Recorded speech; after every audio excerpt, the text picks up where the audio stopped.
Listen, when it comes to bad audio, it'll actually end your channel before a camera ever does. When it comes to viewers, they will forgive shaky footage, but they're not going to forgive bad sound.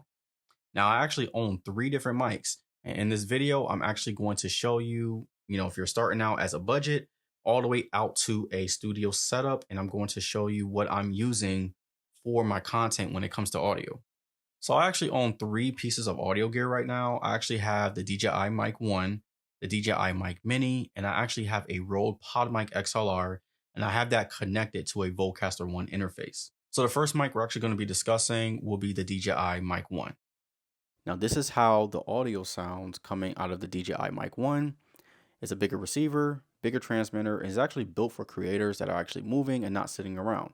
So if you need more range, a little bit more durability, you're pretty much shooting outdoors, and you need long distance recording, this is pretty much the mic for you.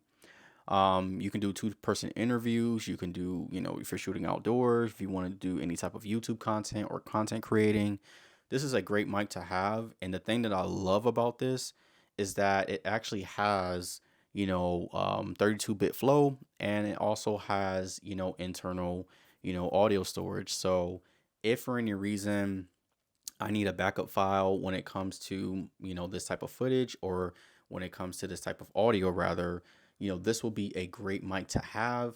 And, it's crisp and it's clean audio. So I will go with this type of mic if you're just starting out and you need a little bit more flexibility or durability when it comes to your audio setup. So the next mic that we're actually going to be dealing with will be the DJI Mic Mini. So pretty much when it comes to the DJI Mic Mini, this is pretty much how it sounds right now. There's no post-processing. It's raw, it's wireless, it's compact, and it clips right onto your shirt because it has the magnets. It does 2-channel recording, so that means you can, mic yourself and another person at the same time. And when it comes to the range of this, it pretty much covers a standard room with no problem.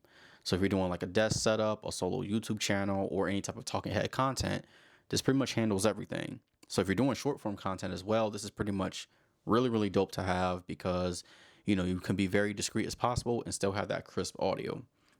So I will get a mic like this if you feel like you want to just have a small, discreet wireless setup and still have that DJI quality. Now, here's where it actually gets serious. With this mic right here is actually a Rode PodMic XLR, and I have that connected to a Vocaster 1 interface. So pretty much this is a full XLR setup. It's warmer, it's fuller, it has more presence in the room. So when it comes to, the overall, microphone, it's a dynamic mic, which means it rejects background noise naturally. You don't necessarily need a perfect acoustic room. It pretty much focuses what's directly in front of it.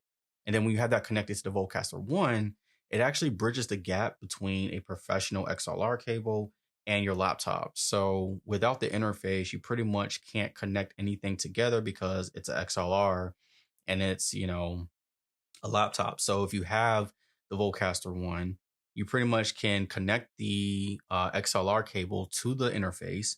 And then it actually has a USB-C cable that you actually can connect to your actual laptop to where you can start recording today. So this is pretty much a stay at your desk type of situation. If you're recording any type of voiceovers or podcasts, or if you're doing YouTube videos at a desk, this is pretty much how the setup should go for you. So I will upgrade to something like this, when you're ready to commit to like a recording space and this type of audio is your priority. So if you're just starting out and you actually have a tight budget right now, when it comes to all the mics that I mentioned, I will go with the DJI Mic Mini. It's pretty much just wireless. It's a simple plug and play. You don't necessarily need an interface. You don't need extra cables. You can still get that crisp audio.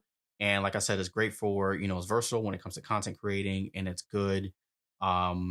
If you are just in a standard room and you just need something that's a little bit more professional and you're just starting out. The second thing I will go with will be the DJI Mic 1. I will actually go with this if you want to be able to have backup audio, and you're also able to still be within the DJI ecosystem, and also, still get that quality of sound. If you're trying to do like interviews, if you feel like you need a little bit more range within your setup and still have that backup file, I will go with the DJI Mic 1. And then I will go with the Podcaster mic connected to the interface if you want more of a professional studio setup. So if you're a little bit more serious when it comes to your audio and you kind of want to get into that, I will go with the studio setup with the Podcaster mic. connected to the Vocaster 1. And an honorable mention when it comes to these mics will be the Fifine AM8. I'm actually going to do a full review on that mic when I do get my hands on it. So if you want to actually see that video once I do, show that, go ahead and subscribe so you actually don't miss that video.